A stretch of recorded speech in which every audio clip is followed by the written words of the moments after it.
আসসালামু আলাইকুম ওয়া রাহমাতুল্লাহ। আজ আমরা রাসূল সাল্লাল্লাহু আলাইহি ওয়াসাল্লামের জীবনের ৭টি গুরুত্বপূর্ণ অভ্যাস জানব, যা মানবদেহের জন্য অত্যন্ত উপকারী। এবং বিজ্ঞানীরা ওনার প্রাত্যহিক জীবনের কার্যাবলী নিয়ে গবেষণা করেছেন, এবং মুসলিম বিজ্ঞানীরা এই ৭টি অভ্যাসকে শ্রেষ্ঠ অভ্যাস বলেছেন। ১. সকাল সকাল ঘুম থেকে জাগ্রত হওয়া। মহানবী হযরত মুহাম্মদ সাল্লাল্লাহু আলাইহি ওয়াসাল্লাম তাড়াতাড়ি ঘুম থেকে জাগতেন এবং দিনের কাজ শুরু করতেন। আজ বিজ্ঞান প্রমাণ করে যে সকাল সকাল ঘুম থেকে জাগ্রত হওয়া মানুষের মধ্যে প্রোডাক্টিভিটি বেশি থাকে, এবং সেই সঙ্গে যারা দ্রুত ঘুম থেকে উঠে তাদের হতাশা কিংবা দুশ্চিন্তাগ্রস্ত হওয়ার সম্ভাবনাও কম থাকে। ২. স্বল্প আহার গ্রহণ। মহানবী হযরত মুহাম্মদ সাল্লাল্লাহু আলাইহি ওয়াসাল্লাম রোগ ও অসুস্থতা প্রতিরোধ করার জন্য কম খেতেন। বহু বছর পরে বিজ্ঞান আজ প্রমাণ করে যে স্বল্প আহার গ্রহণ আমাদের মধ্যে অনেক রোগ প্রতিরোধ ক্ষমতা বৃদ্ধি করে।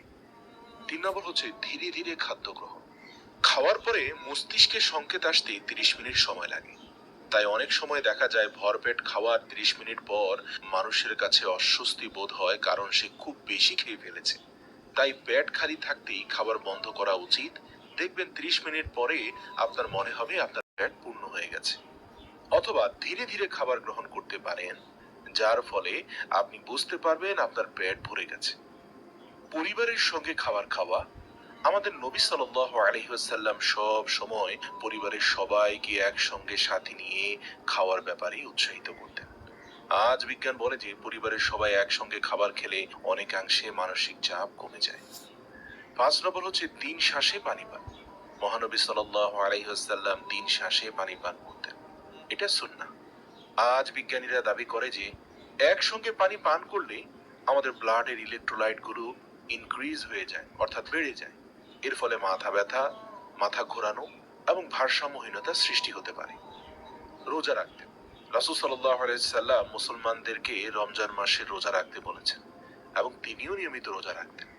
আজ জাপানি বিজ্ঞানীরা রমজান মাসে রোজা ঘোষণা করেছে, এবং তারা বলেছে যে রোজা অত্যন্ত স্বাস্থ্যকর এবং শরীরের ক্যান্সার কোষগুলির বিরুদ্ধে লড়াইয়ে সহায়তা করে। ৭ নম্বর হচ্ছে সুস্থ থাকা। ইসলামের ৫টি স্তম্ভের মধ্যে ৩টি মানুষকে শারীরিকভাবে ফিট এবং সুস্থ রাখে। নামাজ আদায় করাটাও একটা শারীরিক ব্যায়াম। বিজ্ঞান অবশ্যই আমাদের হৃদয় এবং মস্তিষ্ক সুস্থ রাখতে প্রতিদিন ব্যায়াম করার পরামর্শ দিয়ে থাকে। নিয়মিত ৫ ওয়াক্ত নামাজ আদায় করাটা একজন মানুষের শারীরিক ব্যায়ামের প্রয়োজন পূর্ণ করতে পারে। মহানবী সাল্লাল্লাহু আলাইহি ওয়াসাল্লামের অভ্যাসগুলো যদি আমরা আয়ত্তে আনতে পারি, তাহলে একই সঙ্গে তার সুন্নতের অনুসরণের পাশাপাশি আত্মিক পরিশুদ্ধির পাশাপাশি শারীরিকভাবেও সুস্থ ও সবল থাকতে পারব। আল্লাহ তাআলা আমাদের সবাইকে তৌফিক দান করুন, যেন আমরা রাসূল সাল্লাল্লাহু আলাইহি ওয়াসাল্লামের বর্ণিত এই ৭টি বিধান অন্তত বিশেষ গুরুত্বের সাথে পালন করতে পারি এবং দুনিয়া ও আখিরাতের কল্যাণ হাসিল করতে পারি।